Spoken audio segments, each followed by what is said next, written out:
नमस्कार साथियों, जैविक खेती गुरुकुल चैनल पर आपका हार्दिक स्वागत, हार्दिक अभिनंदन। साथियों, हम जीरे में जो है लगातार फर्टिगेशन की जो जानकारी जो है, हम किस प्रकार जो है हम घरेलू जो फर्टिलाइजर बनाकर अपने जीरे में जो है अप्लाई कर रहे हैं, उसके विषय में हमने ये अगला जो अपडेट है वो आपके समक्ष प्रस्तुत कर रहे हैं। साथियों, हम नेक्स्ट स्टेप में जो हम फर्टिलाइजर देंगे उसके विषय में आज हम साथियों बात करेंगे। इस फर्टिलाइजर को बनाने में जो हमें सामग्री चाहिए उसके विषय में बात करते हैं साथियों। तो उसके लिए हम जो है ये 500 लीटर के जो 500 लीटर का जो ड्रम आता है उसमें ये फर्टिलाइजर बनाएंगे, जो हमारे पूरे 1 एकड़ के लिए हम बना रहे हैं। तो 500 लीटर का जो ड्रम है उसके लिए जो हमें आवश्यक सामग्री चाहिए, तो उसमें हमें सबसे पहले चाहिए साथियों 30 किलो देसी गाय का गोबर। ये गोबर जो है वो देसी गाय का ही होना चाहिए। और यदि आप जर्सी गाय या अमेरिकन गाय का गोबर लेते हो तो मैं आपको पहले ही बता देता हूँ साथियों, इसका रिजल्ट तो आपको देखने को मिलेगा, लेकिन इसमें व्हाइट ग्रब से आपका खेत जो है वो पूरा भर जाएगा। और व्हाइट ग्रब कितनी भयंकर समस्या है वो किसानों से छुपी नहीं है।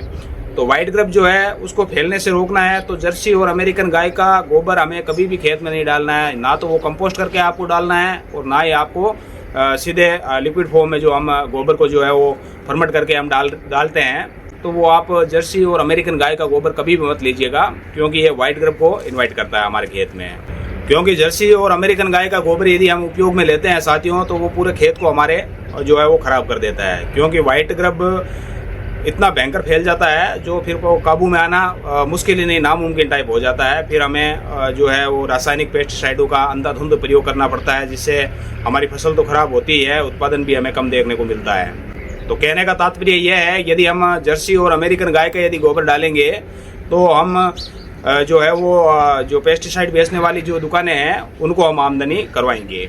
तो साथियों, इसमें हमें बात का ध्यान रखना है इस बात का कि हमें देसी गाय का गोबर ही चाहिए। तो 500 लीटर ड्रम में जो हमें सामग्री चाहिए उस हिसाब से मैं आपको बता रहा हूँ। तो 500 लीटर ड्रम में हमें 30 किलो देसी गाय का गोबर चाहिए और 1 किलो हमें गुड़ लेना है। गुड़ हमें साथियों 1 किलो ही लेना है। कोई यदि बोलते हैं भाई 200 लीटर में हमें 2 किलो गुड़ लेना है, 500 लीटर में हमें 4 किलो 4.5 किलो 5 किलो गुड़ लेना है, तो गुड़ हमें ज़्यादा नहीं लेना है। गुड़ की मात्रा हम जितनी कम रखेंगे उतना ही सही है, क्योंकि जो बैक्टीरिया के लिए ग्लूकोज का काम करता है, तो गुड़ हम यदि थोड़ी सी मात्रा में भी यदि डालेंगे तो वो भी हमारा उतना ही काम करेगा जितना ज़्यादा डालने पर वो काम करेगा। ज़्यादा गुड़ का यदि हम उपयोग करते हैं तो गुड़ जो है एल्कलाइन होता है, इसलिए हमें इसका कम से कम उपयोग करना है। जितना हमारा काम बन जाए उतना ही गुड़ का हमें उपयोग करना है। तो 500 लीटर में हमें 1 किलो गुड़ चाहिए, 30 किलो देसी गाय का गोबर और 10 लीटर जो है वो हमें छाछ चाहिए। छाछ भी देसी गाय की हो तो अच्छी बात है, नहीं तो गाय छाछ जो है वो आप भैंस की भी ले सकते हो। तो साथियों, इस प्रक्रम में आज हम बनाना सीखते हैं कि इस फर्टिलाइजर को हम कैसे बनाएं। तो सबसे पहले तो हमें इस टंकी में जो है वो 30 किलो गाय का गोबर डालना है। ये इस हिसाब से हम गाय का गोबर जो है वो डाल रहे हैं। ये अभी 15 किलो ही है गोबर और 15 किलो जो है हम शाम के टाइम और इसमें जो है ऐड करेंगे। और अभी इसमें हम डाल रहे हैं 1 किलो गुड़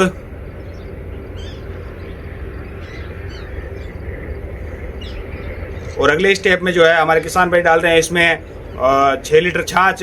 हमें एक्चुअली 10 लीटर छाछ लेनी है, तो अभी हमारे पास 6 लीटर 5-6 लीटर ही अवेलेबल है। तो शाम को हम इसमें जो है 4-5 लीटर और छाछ डालेंगे।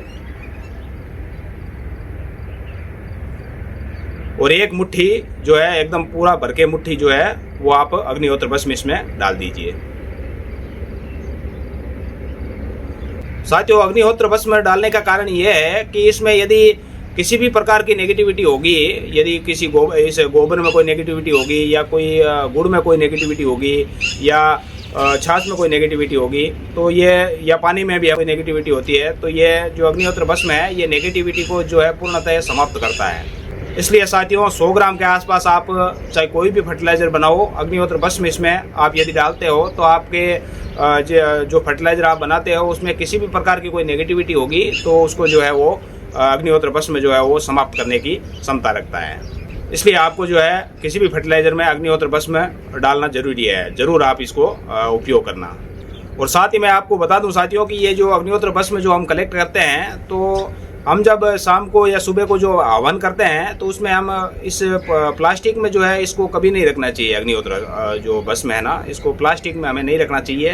लेकिन प्लास्टिक में रखने का कारण ये है कि हम जहाँ पर हवन करते हैं तो वो थोड़ा सा दूरी पर है हम जब खेत में ये अपनी सामग्री, हवन की सामग्री जो लेकर जाते हैं तो थोड़ा सा दूर जाना पड़ता है। तो वहाँ पे क्या है, वहाँ से हम प्लास्टिक में कलेक्ट करके फिर हम मिट्टी के बर्तन में इसको स्टोर करते हैं। मिट्टी का जो घड़ा है, तो मिट्टी का जो घड़ा है, या फिर आप कांच का भी बर्तन ले सकते हो। कांच का बर्तन थोड़ा सा महंगा पड़ता है, तो आप मिट्टी का जो घड़ा है उसमें जो है आप अग्निहोत्र भस्म को कलेक्ट करने का काम करना।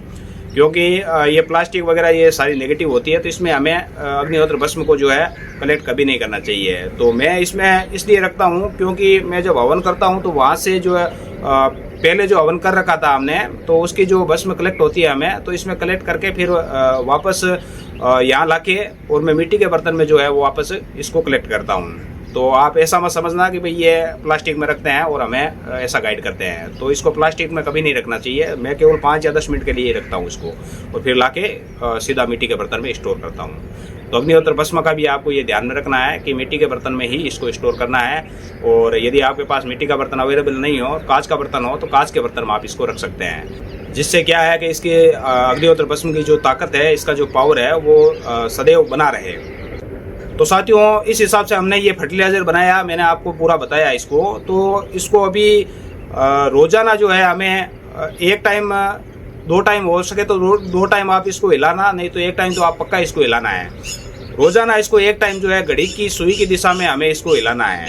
1 मिनट या 30 सेकंड के लिए आप इसको हिलाते रहना है, पूरा इसको मिलाना है। यदि आपके पास चौकोर आकार का यदि कोई हो, जैसे लकड़ी का हम डंडा लेते हैं और नीचे ऐसे करके प्लस का लकड़ी का जो हम बांध के बनाते हैं, तो इससे क्या है, ये ऊपर नीचे हम ऐसे करेंगे ना, तो ये पूरा अच्छे से मिक्स होगा ऐसे।